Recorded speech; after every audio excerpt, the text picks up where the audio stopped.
Hey everyone, it's Carissa Wiley at sprinkledwithglitter.com. Thanks for joining me today. Today I am creating a card using some more of the brand new products from the January 2023 Pinkfresh Studio release.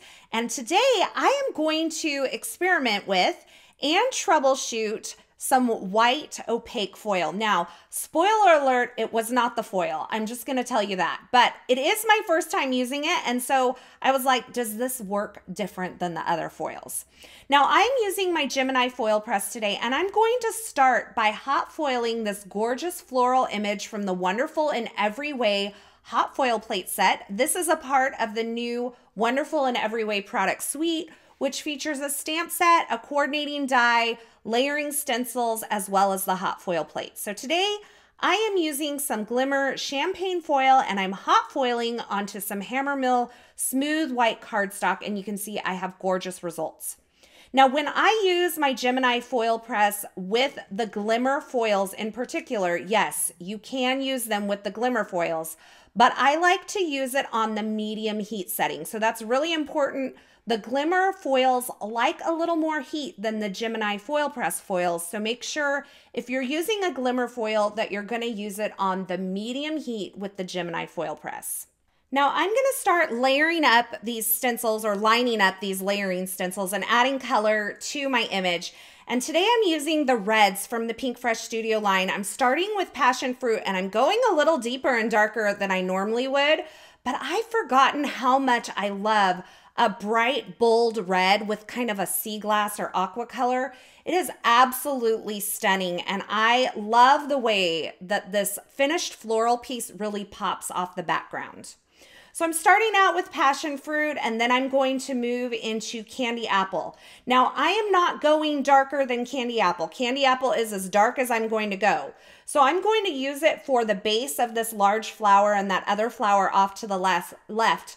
But I'm also going to be using it for the detail layer of these flowers as well. Honestly, I got a little bit nervous about using Berrylicious, but if you only have a couple colors of ink, this is a great way to make them go a little bit further. So I'm adding a pretty healthy layer of this candy apple to the base of this flower, but when I add another layer of the candy apple on top, for the detail layers, it's still gonna have a contrast. You're just gonna wanna go a little heavier handed with this layer to kind of build up that color. And the more that you build it, the darker that it will get and the more contrast that you'll have.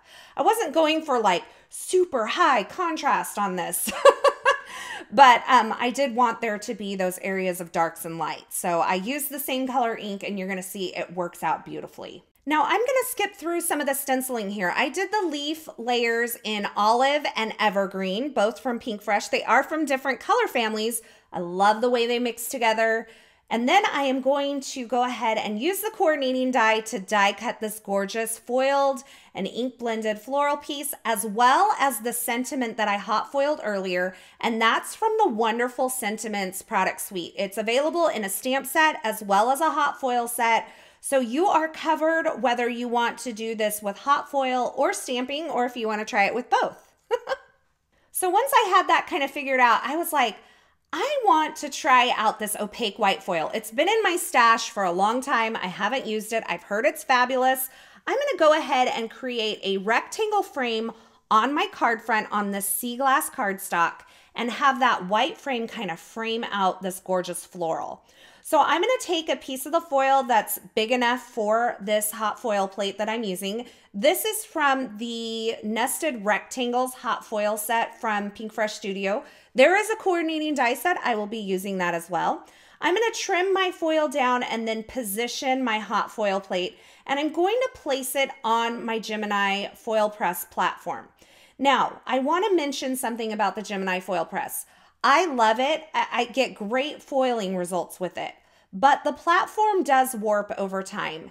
And for the most part, I don't find this to be a problem.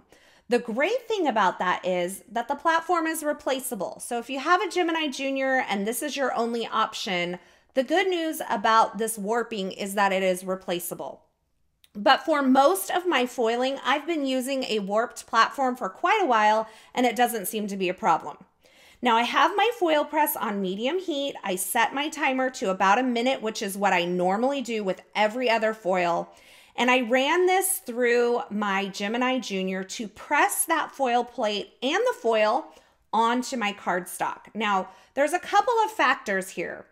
This cardstock is not the smoothest cardstock in the world. Most colored cardstocks are a little bit more difficult to foil on, but I was getting like these skipped results and I was not having great luck with it. And I thought maybe my platform is to the point where it is just too warped to go any further. And so I have one of these on hand.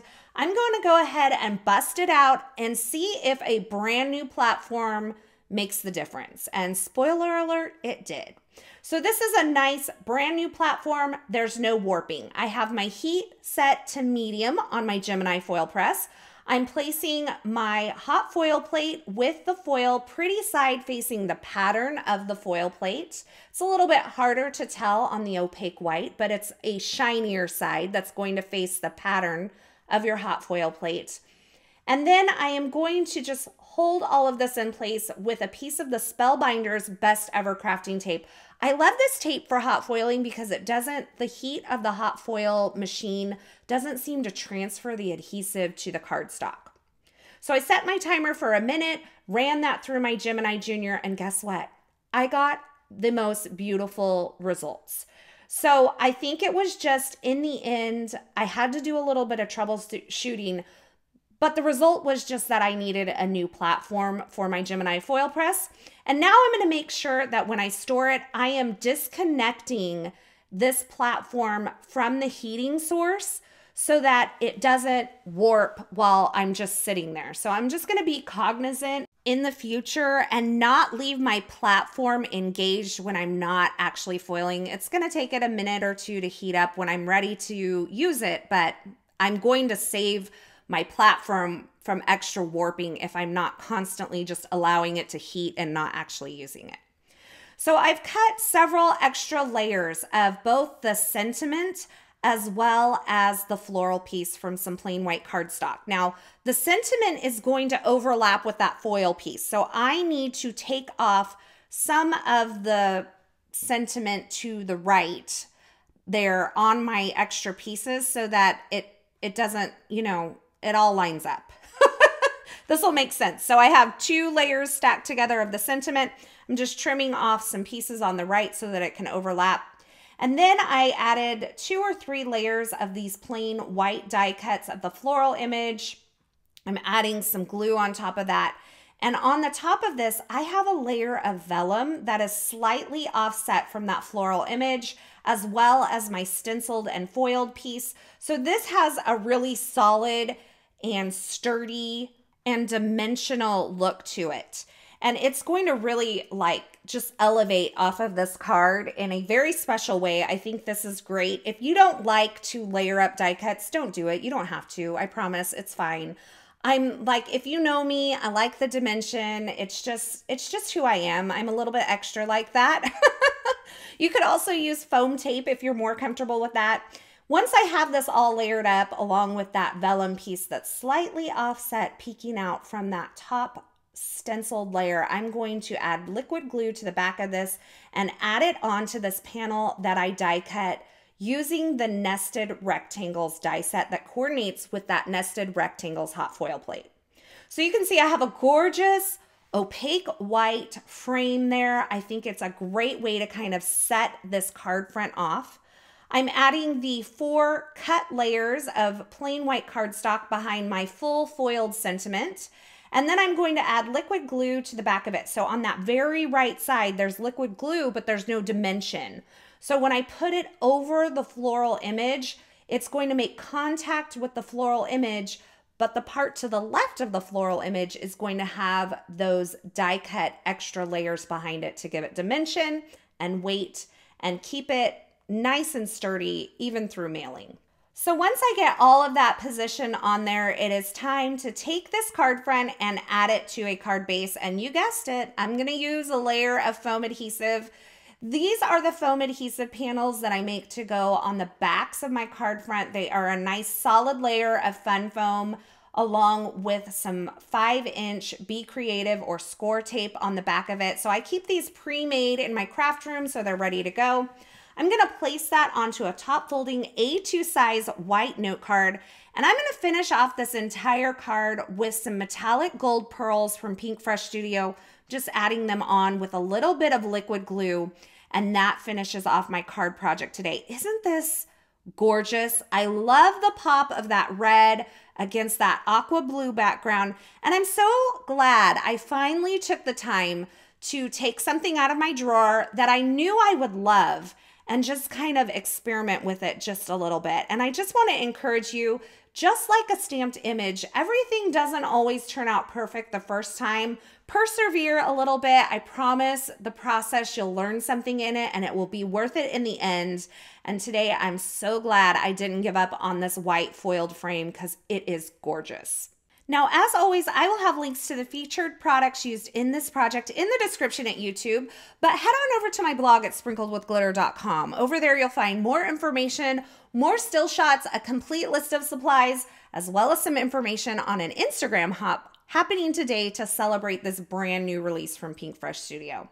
I want to thank you for taking your time to be here with me today. I am so glad you're here. I hope you enjoyed this video. If you did, be sure to give it a thumbs up and don't forget to subscribe and turn on the notifications here on my YouTube channel so you don't miss any of my paper crafting and card making video tutorials.